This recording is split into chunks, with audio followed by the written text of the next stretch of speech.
Pessoal da primeira série do Colégio Marista de Londrina, falta um pouquinho para a gente finalizar o capítulo 2, Assim Nasceu a Humanidade. O tema dessa aula, fenícios.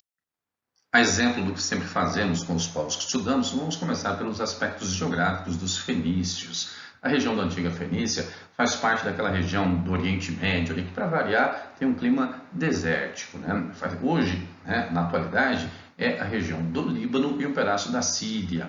Desde 3.000 anos antes de Cristo, mais ou menos, ocupada ali por alguns povos.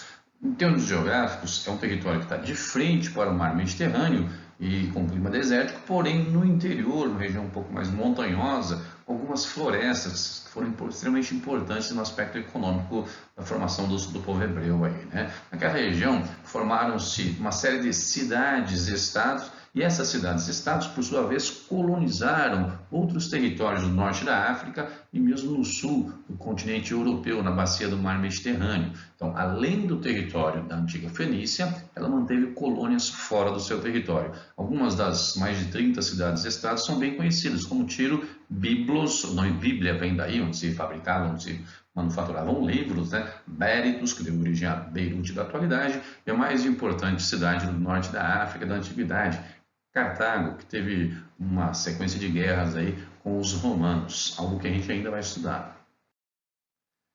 Nesse mapa a gente consegue ver com mais clareza, dá para observar bem direitinho aqui, o território da antiga Fenícia é esse daqui, a ilha de Chipre, com colônia fenícia, pelo norte da África, uma série de colônias, sul da Península Ibérica, uma parte da ilha da Sardenha e a grande confusão que eles foram arranjar com os romanos disputando o território da Sicília e o comércio na bacia do mar Mediterrâneo.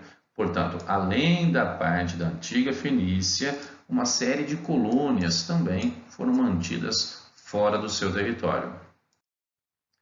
Culturalmente, a gente tem duas coisas importantes a serem lembradas dos fenícios. Em termos religiosos, eram politeístas e com deuses antropomorfos, corpo de gente, cabeça de animal, e influenciaram o reino do norte, o reino de Israel, lá do povo hebreu, que acabou abandonando o monoteísmo em função da estreita relação que eles mantinham aí com os fenícios. Além disso, a grande herança cultural, além do comércio e da fabricação de barcos e tudo mais, que sempre é muito importante, a grande herança, o legado cultural dos fenícios foi a invenção do alfabeto, um alfabeto fonético, símbolos que não representavam ideias, mas o som da fala. É exatamente a partir do alfabeto fonético inventado pelos fenícios, aí chega aos gregos, dos gregos aos etruscos, que vão formar os romanos, e aí vamos ter a origem do alfabeto latino, que a gente utiliza até hoje. Um exemplo desse alfabeto fenício, as marcações de letras que representam o som da fala. Nessa tabela, algumas das letras que nós usamos na atualidade e o correspondente no alfabeto fenício.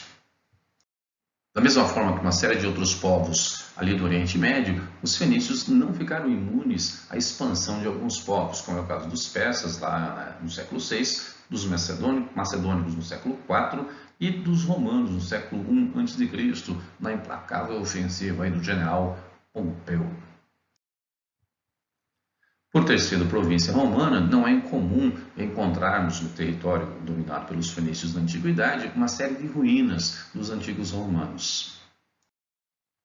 Atualmente, a cidade de Beirute, a capital do Líbano, é uma cidade moderna, embora tenha passado por uma série de conflitos nos anos 80 e recentemente da mesma forma, mas durante muito tempo ela foi considerada a Paris do Oriente Médio. Além disso, ela tem alguns aspectos naturais que chamam muita atenção e alguns formatos bastante conhecidos aí do litoral da cidade.